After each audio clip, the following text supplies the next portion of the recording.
So Larry Goldberg, the news is odd, weird, strange. It is popcorn eating kind of news. It is wild and crazy and being covered by the entire, I don't care what news you want to talk about, the regular news, the financial news, the political news, everybody's covering it. But I wanted to hear, and I've covered it as best as I could on my way home yesterday from Hawaii. But I wanted to hear from you. I'm leaving the door wide open. You can cover it any way you want. What's Well, historically, let me say that historically, um, the fight between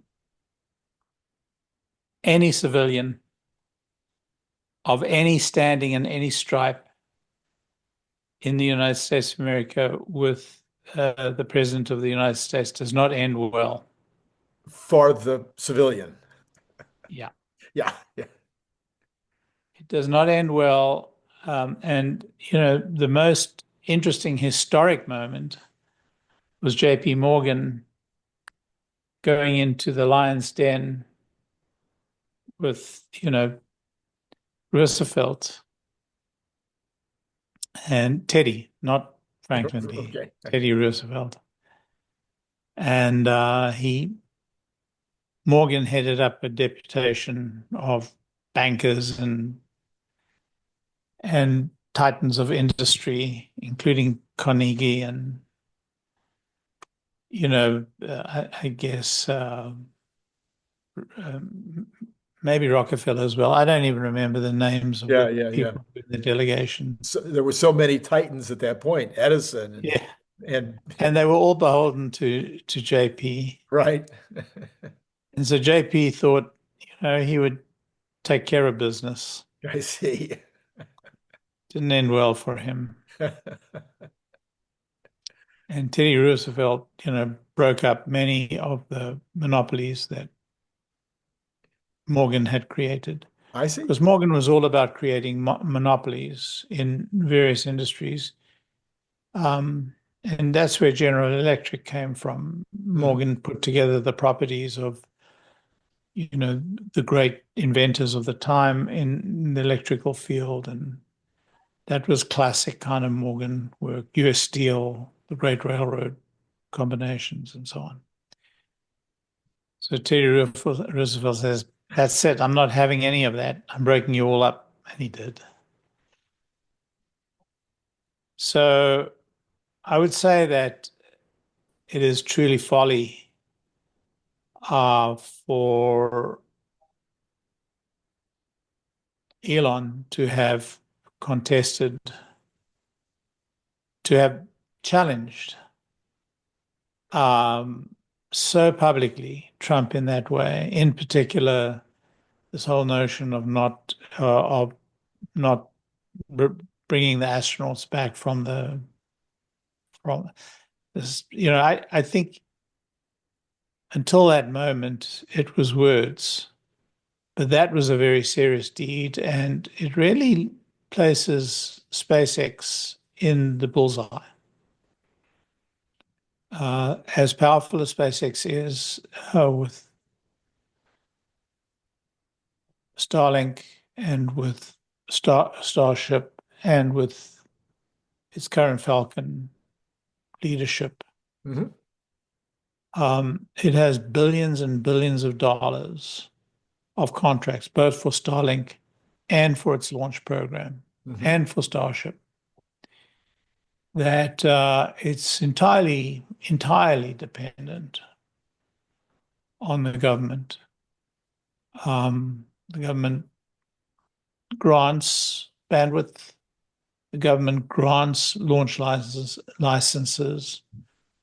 the government contracts for all the defense-related stuff. And, admittedly, SpaceX is a very powerful provider and a very reliable provider, but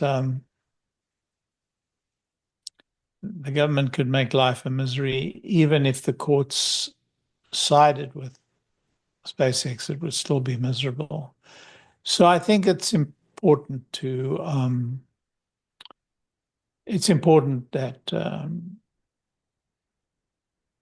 Elon try and mend fences. So He may disagree with me and he may say that guy is wrong, but if we look back historically, presidents matter. yeah, no kidding. Especially one as powerful as this one.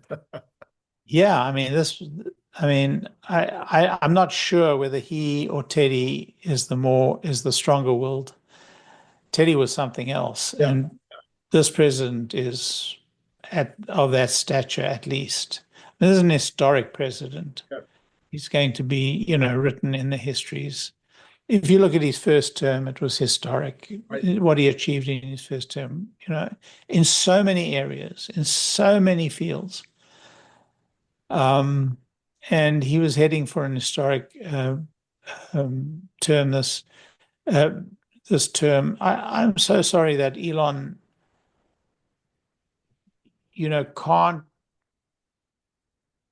can't make any compromise in trying to work with the Congress, because he's not going to win. And if he tries to, influence the next election, he's going to find himself in pretty deep waters. I was on a call this morning, a lot of institutions, people with huge influence, and a lot of people who, support Elon were saying it's not good. And some people who don't support Elon were really, rubbing it in. I hope it'll pass. I look forward to it passing. I'm still very positive. I didn't bat an eyelid on my stock and on my positions, and I didn't even look at the share price today. I don't know how we ended the day. I know that we started up a little bit, but I regard that as noise. Ended up about 5%. Back to 300, roughly. Okay. So that's kind of what I expected after the sort of settling in. I mean, if we had ramped up the noise again today, it would have gone down. Yeah. The fact that they both, Elon backed off a little bit. But, it's just, I don't know how the next round is going to go for XAI. I don't know. I'm hoping that, people will shrug it off. So I'm not here to bring, glad tidings. I'm just telling you the way it is. Yes. Am I worried about my Tesla stock? No, I'm not. Do I think that we'll get through this? Yes, we should. Trump is signaling he's not going to take, any drastic action. And I think that's a good thing. Mm-hmm. But I'm not with all the people who said, nothing, we just carry on as usual. I think it has going to have ramifications. I know that some people on the call this morning were talking about, they're not so sure of their position and so on and so forth. So time will tell. Yeah. So do you think that Trump would do anything vis-a-vis, I mean, he made some threats, of course, about SpaceX, but do you think ultimately he would do anything vis-a-vis any one of Elon's companies that he actually believed was going to be counter to U.S. interests? I don't think so. I did look at the law quite carefully in regard to the nationalization of SpaceX, because I think that would be, I mean, if Elon actually threatened to decommission the only means for the sole US means to bring, astronauts back from the ISS, and in any case, we couldn't go back to the Russians hat in hand to ask them for it. Right. My honest belief is that they would have nationalized SpaceX on the turn. Gotcha. Now, I've looked at the law, I've looked at precedent. You know, famously, US Steel was nationalized during the Korean War. Right. Um, and the Supreme Court overrode that. Right. You know, there was going to be a strike. Truman said, no, we're going to nationalize you. They did. Within 50 days, the Supreme Court overturned that. And this Supreme Court would undoubtedly support a nationalization that was for the, National security. national security. I mean, it doesn't seem to be a question in my mind. I mean, it's tantamount to one of the car companies refusing to manufacture war material in the Second World War. So that was really, and the fact that Elon made that move really exposed him to that kind of action from the president. The fact that the president didn't take action really is, it speaks well of Trump. Not that what he wrote and what Elon wrote, is a good thing.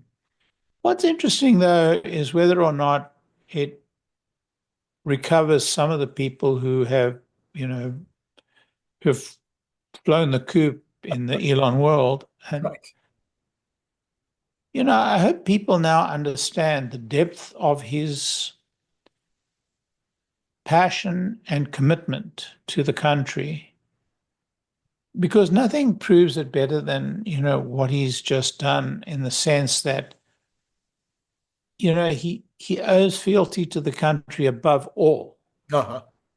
above his friendship with people, above his consideration of people, above everything. So you understand the passion of the man, you understand the commitment of the man, but it's kind of like the 420 taking Tesla private tweet squared or quadrupled, or to the power of 4, that the trouble it's going to cause. So thank God we're out of Delaware, but nonetheless, there will be a court case. We know that both men have been quick to go to the sword, especially the written sword in social media previously. This is not new for either one of them to, maybe be a little too quick to respond to something. I think you're right that it exposes the passion of Elon Musk, but it also exposes the passion of Trump himself. Both of them, I believe, are honestly and earnestly interested in furthering the U.S. Future in any way. But it also proves that Trump is more practical. The more practical politician has learned to be a more practical politician from 4 years in the presidency and the 6 months that he's now been back there. I think he shows a maturity in accepting what can be done versus what can't be done.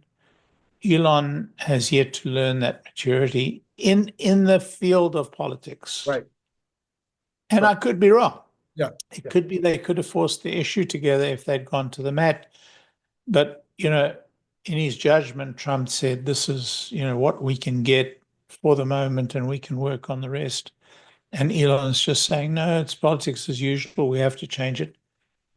Maybe Elon's right, but that's Trump's judgment, and he is the president. He gets to make that call. So on the other side of the coin, if you take Musk's, if you really try to, I would hate to use empathy, because there's a famous book out now about empathy, about how destructive empathy can be. But if you take Elon's situation, which I think was one of the first kinds of things that came out as early as Wednesday when this kind of started, and you go, okay, the guy has this idea for Doge. He gets it approved by the government after spending $200 million. Not like that's just lunch money to him, but he puts a bunch of money in. I think everybody acknowledged that he probably made sure that Trump won. So Yeah. he sees himself in a position as being the kingmaker because of his money that he's spent. He then goes into this position that was kind of predicted that he would take. He goes in, and this turns out to be destructive in actual fire and brimstone and people being hurt, cars being keyed, the whole 9 yards. And his actual national stats as an individual, people how they feel about Musk went in the toilet, even as Trump's went up. And so he's sitting here feeling maybe like he's got more, actually literally more skin in the game with regard to the reduction of the deficit and the saving of the country on the financial setup. Maybe he feels like he has even more skin in the game than Trump. And then maybe he feels like Trump didn't act strongly enough when the House bill was a little weaker than I think most of the A little weaker. Oh my goodness. than most of the base wanted.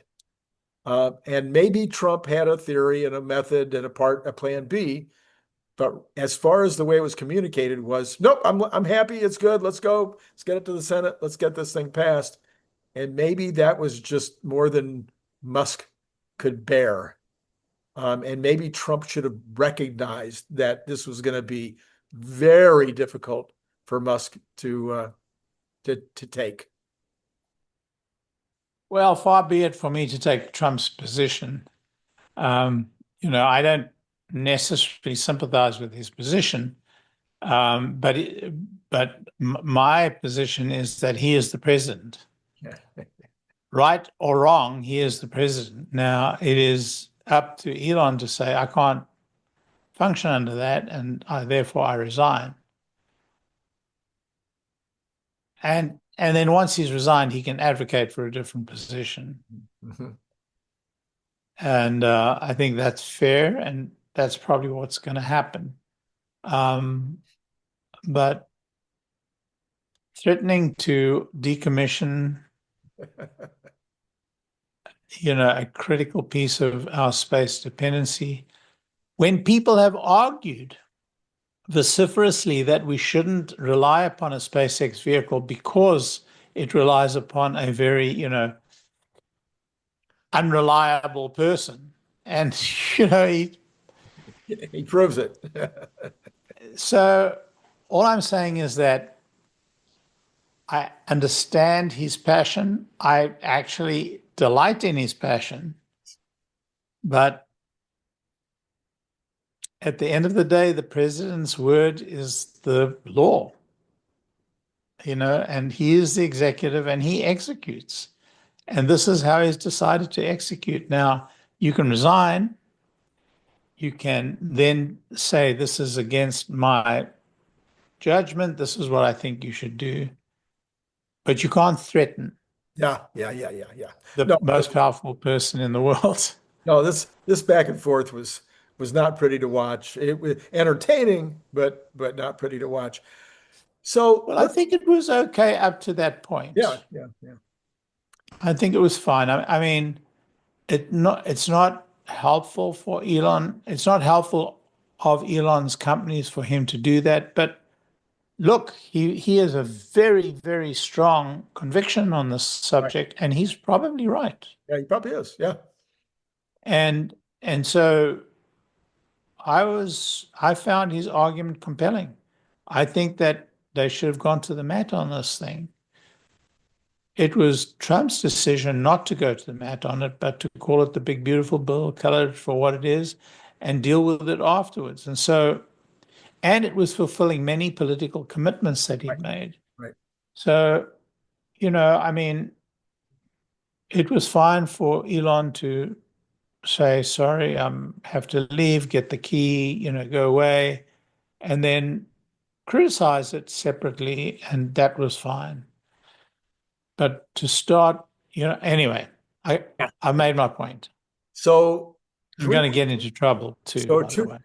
2 to 3 weeks ago, the New York Times managed to put out an article about Elon's drug use, which I pointed out at the time, most of the drugs that were under consideration were legal prescription drugs. And yes, you can abuse prescription drugs. I know only too well. I don't believe that New York Times article one bit. Okay, so my question though is not whether you believe it. The question is now the rest of the press, because of what happened over the last 48 hours, the rest of the press is now bringing back the New York Times and Fox News. I mean, people that you would expect to be very, very unlikely to believe anything that the New York Times says are now saying maybe this is erratic behavior, partially due to this drug use. So and at least one really big Trump supporter, I forget the name, but it was in a CNBC interview earlier today, has dramatically reduced their position, seemingly at least partially because of nervousness over that. What do you think? What do you think in terms of the I dismiss it entirely. dismiss entirely? Okay. Oh, I absolutely dismiss it. I don't believe that Elon's indulging any drug use, and he said that he doesn't, and I believe him 101%. Okay. All right. So let's take a look just for a minute while we're on this subject. Let's go ahead and take a look at the big beautiful bill. You obviously obviously are siding with Elon on the Yeah, I have spoken stridently against this bill. I think on your channel, but on every time I've been asked about this bill. Firstly, I wanted a recession within the bill. right. I wanted, there's nothing good about this bill. Nothing good about this bill. I've spoken very vociferously. I agree with Elon in everything he said about this bill. Okay, so let me just ask a couple of things because I've been really digging into this bill now you've dug into it in a different way. I have not read the bill. I have been trying to listen to the statements of Bessent, the statements of the CBO, who actually the head of the CBO, of course, isn't Republican, even though nobody else apparently that works there is Republican. Doesn't matter. Their methodology is faulty. Okay, so I want to get your specific responses to the things that I've been saying to see where I could be wrong. So, do you think that there's 1.5 trillion in savings as the CBO over 10 years, as the CBO said recently when it was scored more realistically based on expenditures rather than on this some combination of income outgo, which is the way they scored it initially. So now they're saying that there's actually 1.5 trillion of money that will not be spent that would have been spent under the old budget. That wasn't the test. I'm The just test isn't that. the old budget. The test is the absolute impact. I mean, whatever their test is, fine. But I'm saying for me, that wasn't the test. The test is what is the income and what is the expenditure? Okay, but I'm just taking it one at a time. Do you think that the 1.5 trillion is because everybody seems to be agreeing on that number now, even the people that are against the big beautiful bill seem to, except for Elon, he's never said that there's 1.5 trillion in reduced expenses, primarily from Medicare, et cetera, that it will save 1.5 trillion over 10 years. There is no way. I mean, you may save 1.5 trillion against some other, future projection, but you're still going to increase the deficit by an ungodly amount of money. Okay, so what about the CBO coming out this morning and agreeing with Bessent, agreeing with Trump, agreeing with me, actually my own numbers that I came up with, that there will be 300 trillion minimum increased revenue from tariffs. 300 billion a year, 3 trillion over 10 years. I think that's even 300 billion a year from tariffs. It's very hard to fathom that you're going to earn 300 billion in tariffs a year. Now, we had 22 billion this last month. Yeah, but you've got enormously high tariffs this last month that are going to be moderated down. I think, though, you had less imports than you would normally have. So anyway, that was the CBO scoring was 300 Well, billion. I mean, if the tariffs work, you're going to have less imports anyway. So, Well, that's always going to be the trade-off. But I'm just saying the economists at the CBO, for what they're worth, that's the number they came up with. But it's also the number Bessent's been using was 300 billion and restated.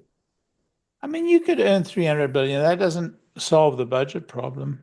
All right, so let me just take you through it because I'm not trying to discount anything you've said, Larry. Yeah. I'm trying to get to my number, which I think is better than what Elon might think it is, and maybe. And I said on my program the other day, I don't think I'm as smart as Elon, and I don't think I have as much information as Elon. But this is the numbers that I'm using right now. The CBO scoring is not dynamic, and they're That's based right. and they're That is based, right.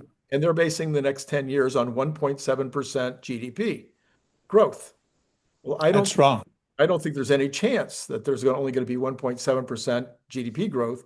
I think the next quarter it could be 3%. And even if you just have the first quarter that's at 2.5 or 3%, and the next quarter at 2.5 or 3, and the next quarter at 2.5, just having 2 or 3 quarters in a row at the beginning of the process would raise the entire 10 years up so much that even if you went back to 1.7, it would have a dramatic impact on the amount of revenue from incoming taxes. It's more than possible. Okay. All right. So that leaves the extra spending. So I have not looked into the pork part. I haven't looked into the 100 million here and the 10 million there. What was our budget deficit last year? The budget deficit was 2 trillion, I think, roughly 1.8, something like that. What do you think budget deficit is going to be in the coming year?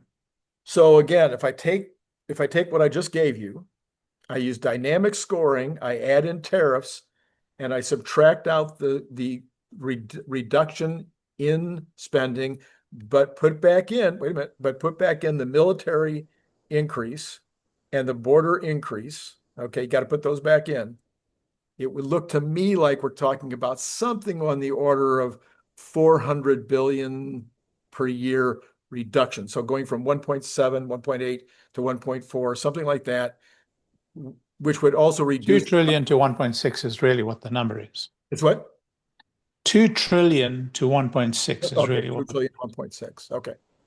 So that's about where I would come That's out. Elon's problem. He wants it to be lower than 1.6. I mean, how can you? I'm not. No, I'm not. We currently can't raise money to pay our debts right now. And you're going to add 1.6 trillion to the debt next year. And most of the money that they're raising is just waste and fraud.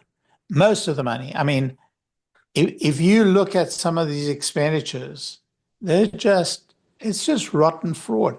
Look, I had a tweet today on Medicare costs, Medicare expenditures. I mean, it's like 20% of Medicare is waste and fraud. And, everybody's saying, well, if we do this and this, then it's only 1.6 trillion. How much do we owe at the moment? Add the 1.6. And, I mean, what are you going to do? Get back to zero in 10 years at that rate? So Bessent said he wanted to get it down to 3% of GDP, get the deficit down to 3% of GDP at the end of the term. My feeling is that Bessent believes that this is down payment on that. What is the number? Let's say the number is 1.6. What is and Elon, maybe Elon's goal is 0 this year, but Bessent clearly stated he didn't think that was wise because we would take too much out of the economy too fast. You know, you have to do this line item by line item. Okay. I don't know that you can get to zero, but if you actually looked at these line items and you looked at the items that they're trying to spend money on, and he's seen this in action in each of these departments, Right. the kind of money that what they spend money on, it's just incredible. And the amount of people that they hire. I mean, you let Elon go item by item and make a budget, that 1.6 trillion would disappear. So if you've got the rescission, so this is nothing that we just discussed included the The rescission. rescission bill they sent in was a couple of $100 million. No, it was 9 billion. So what was, and they Yeah, said, but most of it is going to be spent anyway in the State Department anyway. I mean, it's well, so they said the 9 billion would be the first one. It was going to test the waters to see how the rescission process went through, whether they could get the Republicans to, it was the easiest one because it was USAID and everybody can kind of agree on that 9 billion. So then once they did that, they would bring in more rescission bills. But once again, I'm not sure. It's kind of like if I was Elon, I'd be saying, okay, we haven't passed the first one yet. We haven't even presented the other ones yet. So I'd like to believe that we're going to get that 150 billion that I found, but I'm not so sure if you're not even putting the rescission bills out there, because another 150 billion would take us down to 1.45. I think it's 1.75, but okay. Look, I hear what you say, and it's kind of Washington speak for, oh, there's no problem here, nothing to see, move along. No, I'm trying to talk about a compromise. I'm trying to figure out why this didn't. No, compromise, you're talking compromise and Elon in the same sentence doesn't compute. So Doesn't compute. okay, that's kind of what I'm trying to get to, is whether or not there was a way to have 2 weeks ago or a week ago said to Elon. Yeah, but the problem for Elon was that in the dead of night, they took this bill, they put all the pork back in it, and they passed it. Got it. Before they even read it. 5 guys, 7 guys, whatever, 9 guys, whatever it was, put this thing together. It was like the movies. Yeah. And then they passed it, during the night before anybody could read it. And he was just, so you're not going to get me off the view that Elon was right in his reading of what it is. And he was right to resign. He was right to get out of Dodge. Whether he was right to try and, bait the president, that's a whole nother conversation, and we've had it. Right. So, but I agree with him. I think that the budget, we are so inured to the situation that we just accept, oh, well, it's only 1.9, it's only 1.8, maybe we'll get down to 1.6, we'll charge tariffs, blah, blah, blah. I don't think it's going to happen. Okay, so let's move back to Tesla then. So we've got Tesla at 300. We've got Randy saying it's going to be 488 in about 3 weeks. Now it went down 70 in one day, or 50, whatever it was, 50 in one day. It can go up in 50 in one day. We've seen this before. We've seen this story before. A V-shaped recovery wouldn't be crazy. How are you looking at it now? Did anything about what happened this week change your thinking about how the stock acts over the next 4 weeks, 12 weeks, or even the rest of the year? No, not really. Okay. It didn't change it one bit. I mean, he had the wind against him in Biden and kept on chugging. He has the wind against him now under Trump. He's going to keep chugging. I mean, we're moving forward on the embodied AI strategy. Right. And I think it's a winning strategy. And I see, in 3 to 5 years, this being a multi-trillion-dollar company, and that's it. Right. So I didn't look at the stock. I saw the stock yesterday. It Yes. opened my eyes and I knew it was coming. I didn't look at the stock today, but I knew we would recover some. I didn't think quite as much as you just said. Um, there's going to be a court case. There's going to be somebody's going to try and get multi-billion dollars from Elon Musk and or the company. That's going to play out over several years. It's going to be bad press. There's going to be attempts to block him on I think he's made robotaxi a little bit more difficult, but it's a very compelling product. I think we're going to be fine. So, been here before. I don't know if you recall the days of the 420 tweet. Oh, yes. Oh, yes. So I think we're at the 420 tweet stage. Okay. So it hasn't changed my, now I'm really concerned about my SpaceX investment. Okay, I see. Yes. I'm really concerned about that. Okay. So my thought with regard to the SpaceX, obviously, you've modified my thinking just a little bit with the additional information you just provided, but he immediately backed off. Yeah, but when I know you make the threat. when you when you throw that kind of glove down, you can't take it back. You can't take it back. Although obviously, anyway, everybody knows. When you say the unsayable, yeah, it's been said, and it was unsayable.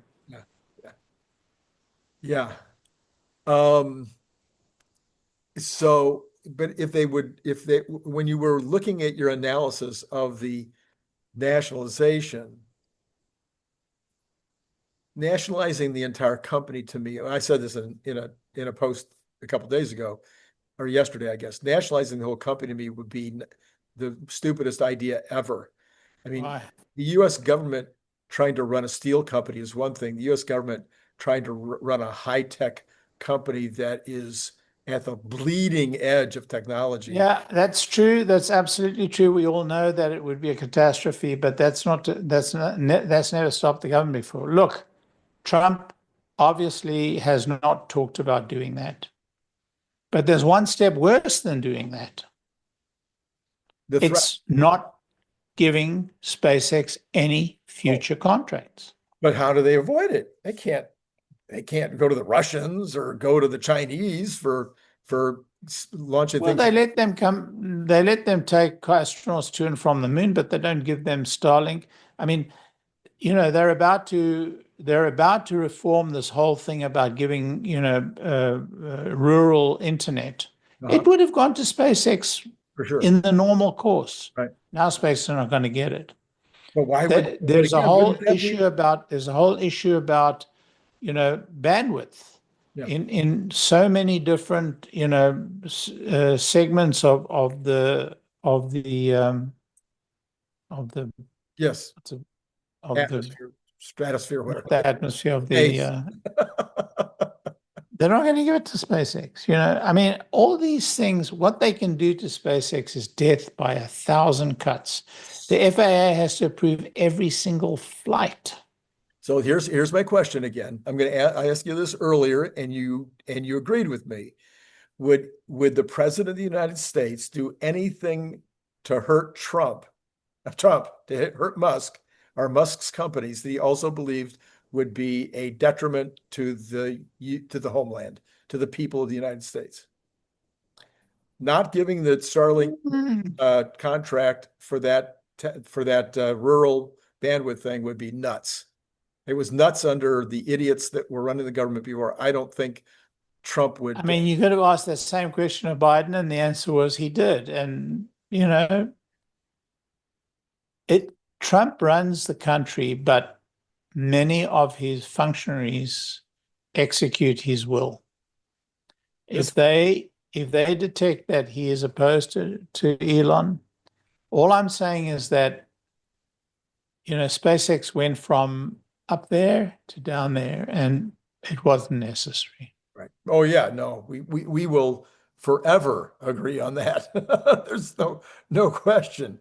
Gary Black says we believe the public feud between Elon and Trump will die down over the next few days as Elon de-escalates. Um, in front of next week's scheduled June 12th robotaxi launch. We're unsure of the lasting impact from the extraordinary events in the past 24 hours, but believe Tesla is now oversold after a 20% haircut since we sold out of our position at 358 a week ago. I think three other analysts, all of the bull types, all came in and agreed with you that this will blow over in terms of the company and the stock, and that it's oversold.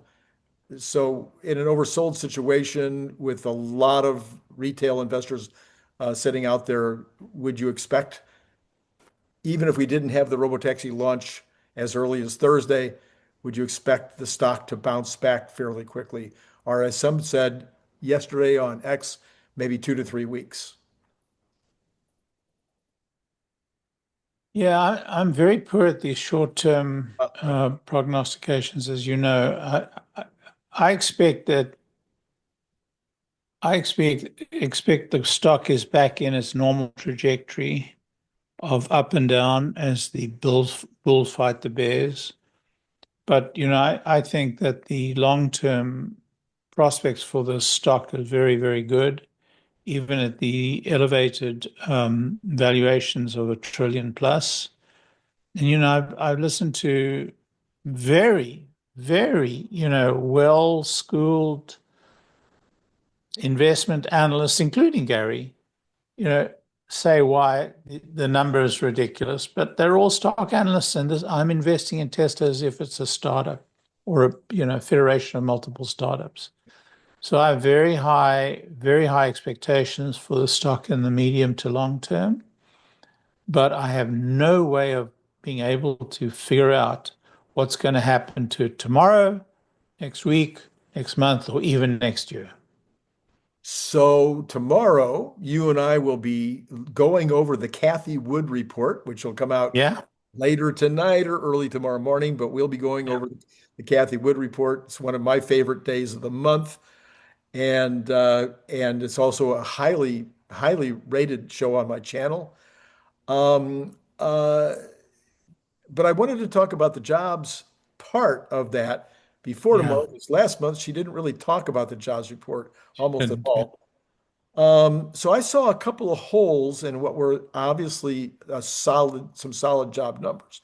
One of those was they still are cutting down the number of jobs from the prior months. And so we had 95,000 in downward revisions for the previous 2 months with I'm 139. convinced that's all federal government downward revisions. Oh, I didn't look that deep. See, I think that they had certain built-in statistical, standards from all those hires I see. of all these government departments over the years, over the last 3 years, Uh-huh. 4 years.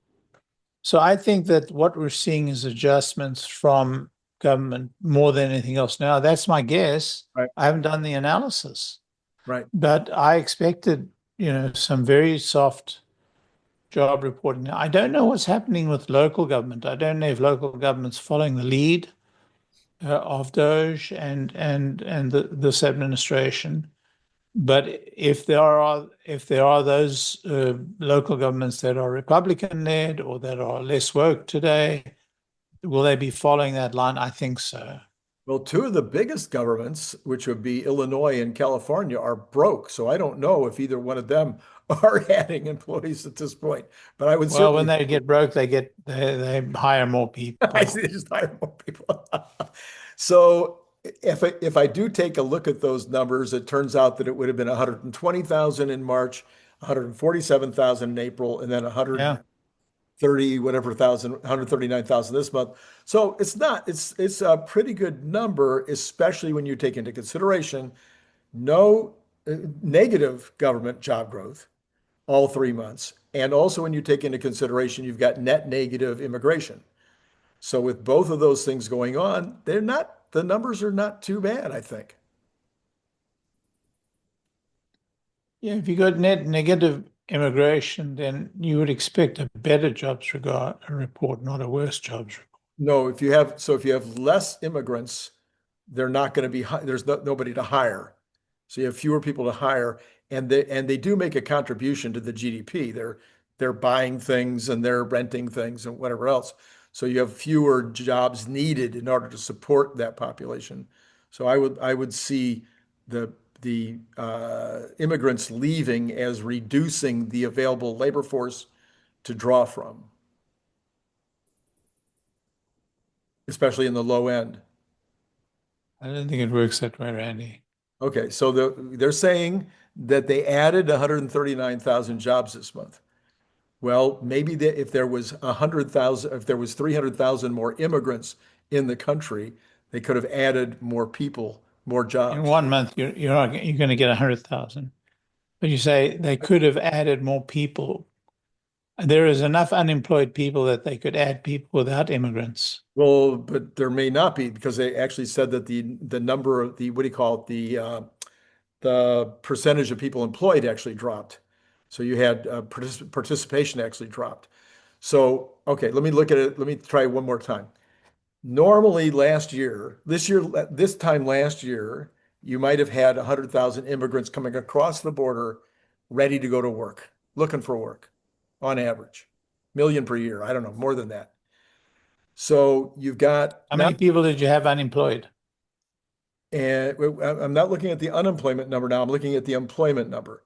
So you're getting Yeah, 139,000. but why do you have to depend upon people coming across the border when you've got unemployment sufficient Oh, sufficient to be employed? well, so you have 4.2% unemployment right now, but so far people are not, what's the right word? They're not unemployed for a long period of time. In fact, the long-term unemployed actually dropped a lot in this report. So you don't have, and 4.2 is really a pretty good number. 3.5, where we were a few years ago, that was crazy. It was, you couldn't find any. 0.7 is 2 million. Huh? Well, not really. It's 1 million. Yeah. So all I'm saying is that this is going to call it a marginal impact, but it's still an impact. You got less people to employ. I think it's the other way around. I think it's more impact. But anyway, Okay. All right. Okay. So my point is, I think the economy's in okay shape. It appears. yeah, I don't think we yet have a handle on the shape the economy's in, um, given the change in government. I think it takes at least a year for a new government to have an impact one way or the other. So we'll see. I mean, I'm hoping that government employment has fallen by at least 100,000 to 200,000 instead of adding 100,000, which would add to the unemployment. But if the unemployment, is still moderate, that's a good indication for industry. What we really have to look at is employment in industry and see whether that has risen. And that is not an area that is, employing immigrants. Yeah, most of the new employment, even over these last 3 months, since Trump has really been having any impact at all, whatever small impact, most of the new employment has still been in the medical care and the what do you want to call quasi, well, and and of course this time of year, leisure and travel. So that's where most of it is. It's not in manufacturing. Manufacturing is still flat, but it's not down. It's still okay. I think my point is the economy seems to be fine. Unemployment is still at 4.2. Inflation seems to be under control. It would seem like the Fed could listen to the president who's asking for them to lower the interest rate.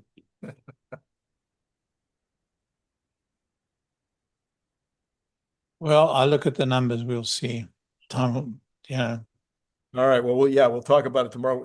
We'll see what Kathy has to say, if she has anything to say about the employment numbers this time.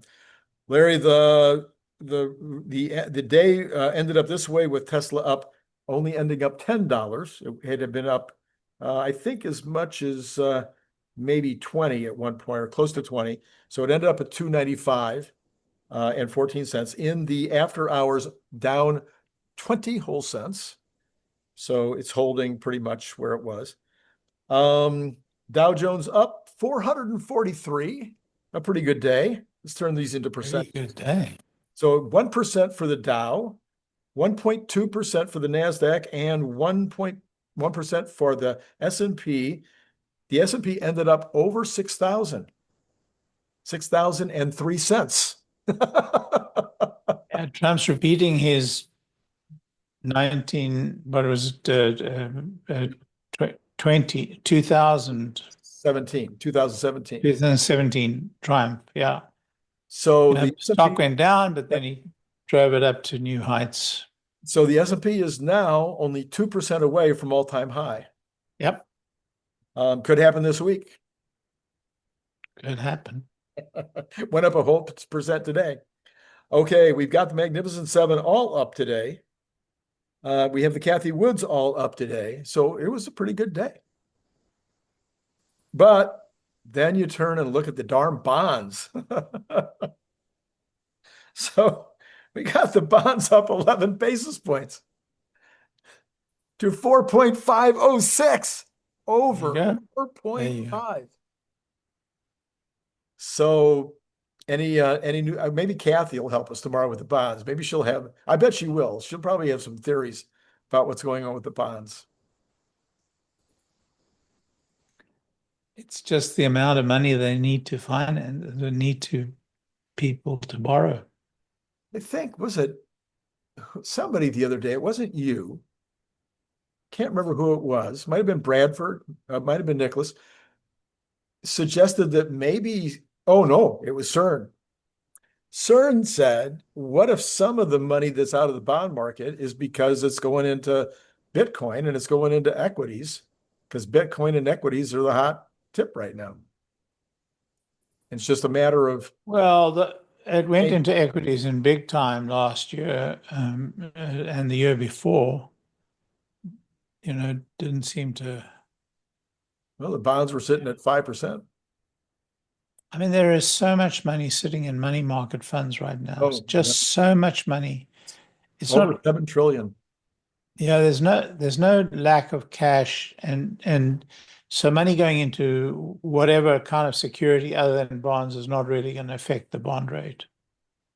It's people sitting on that money and not prepared to put it in bonds. I'm in that position. Yeah. I'm earning 4.7% on money that's callable and that is absolutely 100% safe. Yeah. Why would I, Yeah, indeed. Oil up $1.40 today. That kind of surprised me. There doesn't seem to be any particular good reason for it. We've got Saudi saying they're going to start increasing production in July. Yeah. We've got some U.S. makers that are pulling back a little bit on their wellheads, but overall, I was a little surprised by that number. Gold down 44, 33.31. But here's the one. Here's the one. Silver, $36.13, and it was higher. And it was higher. Maybe maybe the Hunt brothers are trying to do their again. Yeah. Yeah. So I did study it a little bit, but the people that I studied didn't know any more than I did. They said, yeah, it's used in electronics, but we knew that. Anyway, so it's taking a run at the old all-time high number, 38, I believe. Copper down a bit, but sitting at $4.83. And the dollar mixed again today, but pretty strong. Bitcoin popped back up, 104,465, up 2,300 today. Are you? Some people are beginning to think that this is some kind of a way to measure the stability of the market. In other words, the risk on versus risk off. Oh, Bitcoin? Yeah. Could be an indicator. because risk on I think Bitcoin is earning some sort of stature. I mean, the question is, does it plunge back down to 60, over a period of time? And if it does that again, then, where does it stand? So that's this is getting to be an interesting time in Bitcoin. Yeah, indeed. Larry, that's all we got for today, unless of course I missed something that you think was really, really important. Is there anything No, but it was a historic week. historic week? Whatever happens, this was something to live through. It feels like, those critical moments of history that you live in, and then you say, wow. And then when you look back over the years, you say, this was the divide. So I think we're at a divide. I hope it ends well for everybody. But I'm concerned. So I have some wisdom for everybody today. Measure twice and cut once, especially when posting on X. Yeah. I was very cautious about posting today, I will tell you that. That's the new lesson. The new lesson. Yeah. Maybe we have to cut. Instead of posting on X, I took my dog to the dog park. There you go. All right, Larry, we'll see you tomorrow when we will go over what Cathie Wood had to say. Looking forward to it. Yes. Okay. We'll see you then. And to all of you out there, it's been great talking to you.